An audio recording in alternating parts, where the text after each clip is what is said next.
Hello there, welcome to lesson number 8 in our series on using FluidDesigner for 3D printing to create lampshades and desk lamp covers. In today's lesson we're going to show you how you can just use a simple cylinder to create a desk lamp cover, and we're going to introduce you to using loop cut and slide. So if we start FluidDesigner up, first thing we need to do is to go to Learning Projects, Lighting Projects. And we're doing lesson number 8, so we need the object 08 cylinder lamp cover. And if I just click this one, I'll just switch on the screencast key, so any key presses I make should be displayed down here. And if I just zoom in, as you can see, it's not a terribly complicated object this, it's just a cylinder with some holes in it. And what we're assuming is if you've got a desk lamp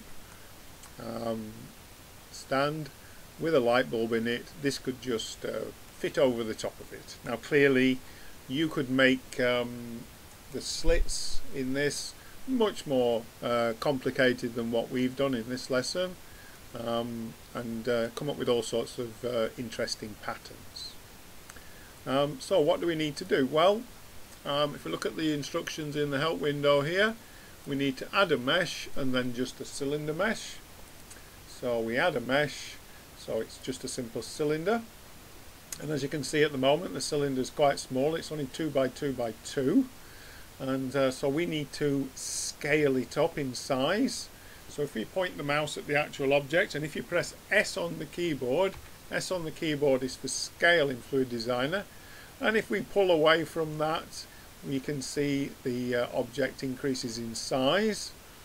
Now we can also just enter in a scale factor, and I'm going to enter in the value 75 as the scale factor. So because I've typed it, when I move the mouse now the object's not going to move anymore, and on the top of the screen here you should see that the scale for X, the scale for Y and the scale for Z, they've all been set to 75. These values here were 2 millimeters, 2 times 75 is 150 millimeters. So I do need to press the enter key now to confirm that. So I've scaled it up by a value of 75. Now whenever you scale in FluidDesigner you should always apply the scale, so you should do Control A and apply the scale, resetting it back to 1 as the scale factor, otherwise you can have problems when you're 3D printing. Now what we're going to do is we're going to scale it again, but this time we're only going to scale it in this direction, in the Z direction, because we want to change this value. Now we could just enter in 300 millimeters here, but if I do S for scale, and if I do Z to limit the scale to just the Z dimension, as I move the mouse, you can see it's only scaling along the Z direction. And if I enter in the value 2 for the scale, so you can see that up in the toolbar here, the scale is 2 along the Z axis, and so the 150 millimeters changes to 300 millimeters for Z, so I can then press the enter key. And again we need to apply the scale, so it's Control A and apply the scale. So next thing we want to do is to put these slots in the mesh. But if we go to edit mode by pressing the tab key on the keyboard and we zoom in, you'll see well, there are faces here. Let me just come out of edit mode again, and let me just move the object just above the grid, and let me go back into edit mode. So you can see these little squares here, these indicate the faces. So there is a face that runs from the very top to the very bottom, all the way around this object. Now that's not going to enable us to put these slits in the object, because if we delete one of those faces we'll have a slit from top to bottom. So what we need to do is we need to break this object up a little bit, and first of all I need to deselect all of those faces, so I can press A on the keyboard to deselect all. We could have done it from the menu. Select, toggle select, select, toggle deselect does the same thing. Now what we want to try and do is to split up these faces into smaller units. and I can do that by clicking the right mouse button, and the command that I want is called loop, cut and slide. Loop, cut and slide. And when I select that command and point at the object, notice sometimes I get a horizontal circle, and sometimes, oops, I can't do it when I want it, sometimes I get a vertical circle. Okay, so we can, in this instance, we would just be splitting that particular face there, just the one face. We, however, want to split up this mesh here through the middle. So if I click the left mouse button, and I do then need to either click the left mouse button again, or my preference is I usually press the enter key to confirm that. So we've created this extra edge around the center of the object, and what we've done is we've split it up from what was one face here into two faces, and we can see that if we go into edit mode, sorry, oops, what do I need to do? Yeah, we can see that if we switch to face select mode, you can see that we've got a little dot at the bottom and a little dot at the top now, so we've got a face there and a face there. Previously we just had one face from top to bottom. So that loop cut has actually broken up one face into two faces all the way around the object. So I'll press A to deselect that. And I'm going to do loop, cut and slide again a couple of other times, and this time I'm going to do it around there and around there. So I click the right mouse button, loop, cut and slide, and notice it will go to some different places now. So I'm going to select that place first of all and press the left mouse button and then enter to confirm. Loop, cut and slide, I'm going to select that point now, click the left mouse button and enter to confirm. And again, if I just go to face select mode, you can see we've now got 1, 2, 3, 4. 4 faces, whereas originally we had only 1. Now I can keep doing this as many times as I actually want, and you don't need to do it uniformly. And it is also possible, as I showed you at the beginning, if you select loop, cut and slide, it is possible to do it in the vertical direction as well. Not quite so easy because there are a lot of faces here.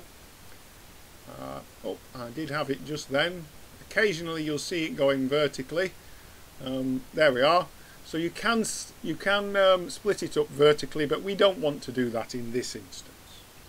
Okay, so we've split it up enough to actually create these slots here.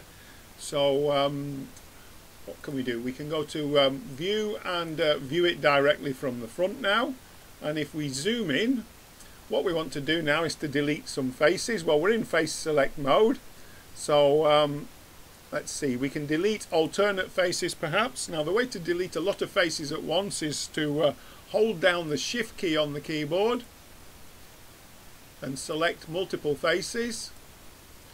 And okay, so I'll delete those faces at the moment, so X and delete those faces.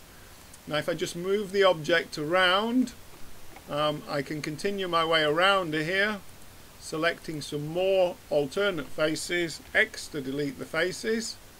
I'm going to have to hope there's an even number around here at some point.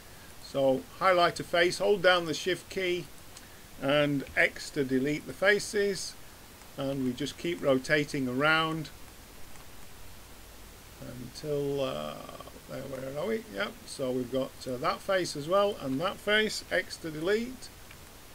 Must be getting there by now, I should hope. No, we've still got 1 or 2 more faces that we can delete. Not that easy this. So X, select that face, hold down the shift key, select that face and delete. Okay, so if we look at view from the front now, whoops, gone off the screen. I'll just zoom back in. I think, yeah, if we just rock it over there, you can see that I have deleted each alternate face all the way around there. I now need to delete the face at the top, so you can highlight that and press X to delete that face. and I also need to delete the one at the bottom, so highlight it and X to delete that face. So there we are, there's our simple mesh. Now, you know, you can spend a lot more time doing this and come up with all sorts of intricate patterns for this if you wish. We now can come out of edit mode by pressing the tab key on the keyboard, and the only thing that remains to be done is we need to solidify this mesh now. As you can see, it's only a shell at the moment, and we can do that by going to the modifiers icon and going to the solidify modifier, and I'm going to apply a thickness of 4 millimeters, and at the moment it's put that on the inside. I could put it on the outside if I want. It's not going to make a great deal of difference in this instance.